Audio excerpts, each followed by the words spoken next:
Hey friends. So last night I was listening to a YouTube video by Sadhguru. I feel like I'm prefacing many of my posts these days by saying that. But Annalise was a little sick and under the weather, so I was Katie was in with her and I was kind of in the bedroom treading water, not wanting to go to sleep just yet because I wasn't sure how it was going to go. And she's fine this morning. She made me this necklace at school.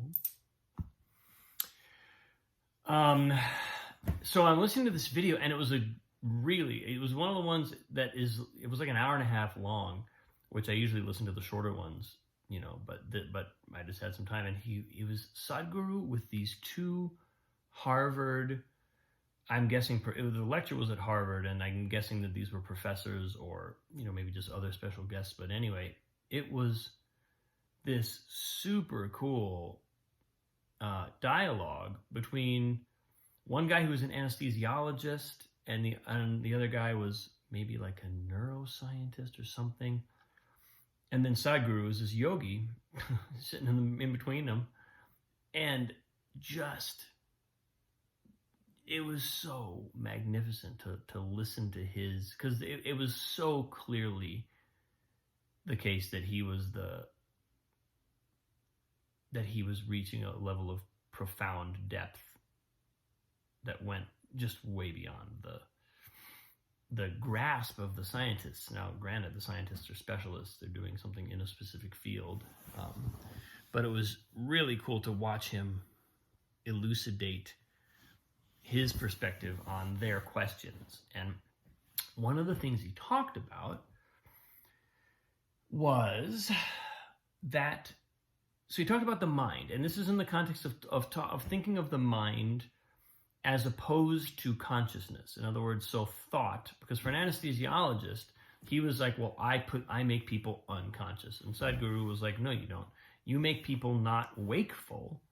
Consciousness is a whole other dimension. And then he got into this conversation about the mind and consciousness, and he was this is all in the context of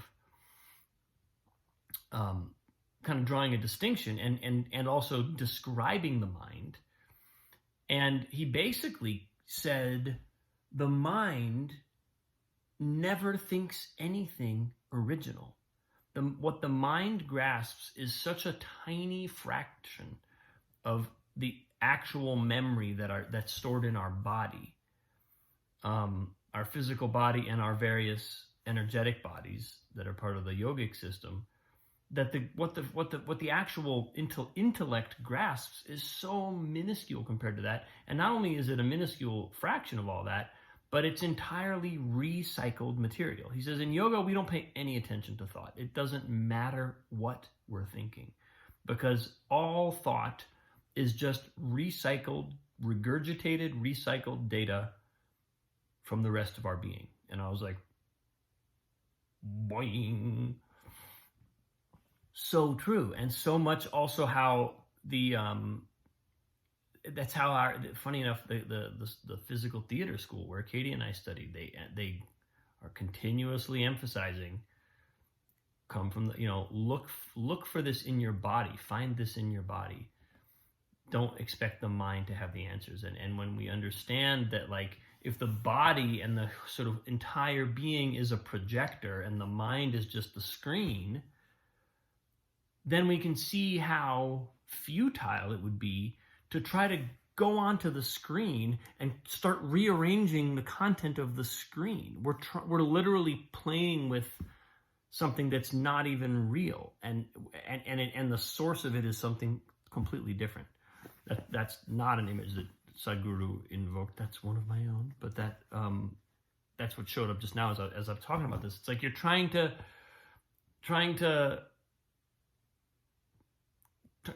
drive the vehicle with trying to play a video game by grabbing a hold of the thing in the video game and thinking that that's somehow real life. Anyway, this isn't where I thought this was going, but what Sadhguru said, he thinks there's a historical basis for this fascination with the mind, because it used to be that people were kept essentially in servitude, in slavery, by being denied education. And when the masses, when people began to become able to be educated, they were able to educate their intellect, that resulted in a enormous amount of freedom, that resulted in, revolutions and a complete upheaval of the previous order, where only a certain very, very rarefied elite had access to education. So, and I found that an interesting take on, why we are so fascinated with the mind, and why being a free thinker is touted as being such a kind of cardinal value. But the irony of it is, if you take his word for it, if you take that perspective seriously, there's no such thing as a free thinker. Literally, there's no such thing as a free thinker, because all thought is already bondage. All thought is already derivative. So free thinker only really means something in the context of sort of someone trying to deny us information and then gaining access to that privileged information somehow. That there, but being a free thinker is already kind of like it's like framing the problem backwards, because our thought is never going to be free. Our spirit can be free. Our consciousness is the source of freedom and everything else. So I just found that a really fascinating train of thought. And so then as I was meditating this morning, I was noticing myself. I was sitting meditation. This is still kind of percolating from last night. And I started to kind of see my personality. I started to see my mind going into certain patterns of thought, usually kind of defending myself or exalting myself, making the entity of Robin Holloway into something worthy, valuable, special somehow. I'm just watching this happen. I'm like, oh, interesting, okay. And it was so vivid. I think having just kind of like had this perspective sort of in my like going to sleep mindset, having had this entering into my awareness, kind of it put me in a space to really recognize, oh my God, look at all this. This is just derivative. This is all just recycled material. My entire personality is just recycled material. It's not even real. It's real in the sense that there's reality to it. It's in existence, but it's not real in the sense of having any essence. It's just memory. It's just my memory of who I am. And it made me think, it's almost like if we mistook like our thought and our personality is almost like a model for the building. If the building is our essence, then our personality is like a model for the building that's supposed to like somehow be this. It's supposed to, we think that's what it is, but actually it's something completely different. It reminded me of the moment I had this popped up is this moment in the movie Zoolander, where the Ben Stiller character wants to build a school for like young fashion people or whatever. And so he comes into an office one day and somebody unveils a model for the school, and he goes, "Ta-da! I present to you the Springfield School of Fashion," whatever it is. And Ben Stiller goes, "What is it? Is it a school for ants?" Like the joke being, he thinks that this is the actual school. He doesn't get that it's just an architectural model for what they're going to build. That's what it's like to presume that our personality is who we are. It's not who we are. It's a collection of memories. And that was just showing up really, really powerfully this morning. And And so I just kind of sat with that, and what the interesting thing is, I've been finding more stillness in my meditation over the past few days, and I think it's because of that recognition sinking in. I mean, ultimately, what we're kind of talking about is like what Sadhguru would call karma. All that memory is our karma. It's the chain of cause and effect that propels an entity through time. And we can step off that chain of cause and effect. We have the unique capacity as humans to step out of that, to discover and live in the domain of consciousness, of essenceless consciousness. But many times we don't, and it's, doing this work, it's also just so easy to see why we get so mesmerized, with our personality, with our memory, with our, and the older we get, the more memory we accumulate, especially if we're not conscious that that's what's happening. We're building up a larger and larger stack of things we are. Of course, that gets unwieldy as we get older. And thank God we die eventually and get to put that down, right? I mean, chances are we carry it forward in some way, and have to deal with it at some point. But, thank God that if that's the mode we're in, thank God we get to let go of it, because otherwise it would just continue to compress and restrict our sense of identity, when I think the actual human journey is the opposite.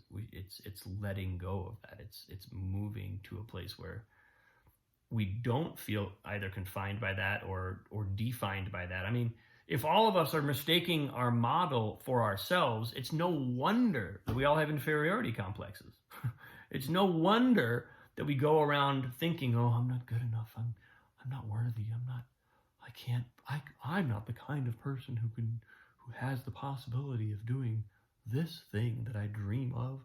It's like, how could we not feel that way when we think that we're this little collection of causes and effects? It's not a matter, and then you go in and you try and make those causes and effects positive, so that we think of ourselves as a positive, limited being. We can kind of see the futility of that, because how is that ever going to work? It's always going to be limitation, even whether we construe it as positive or negative, or advantageous, or however we construe it. We're playing within the realm of limitation. We're tinkering on the screen, thinking that we're making a movie, and letting the enormity of that sink in, and watching myself actually kind of, like watching my mind literally do that, and I can observe myself. I was sitting in meditation this morning. Forget what the exact specifics were, but it was, something where I was being recognized for how perceptive I am, or how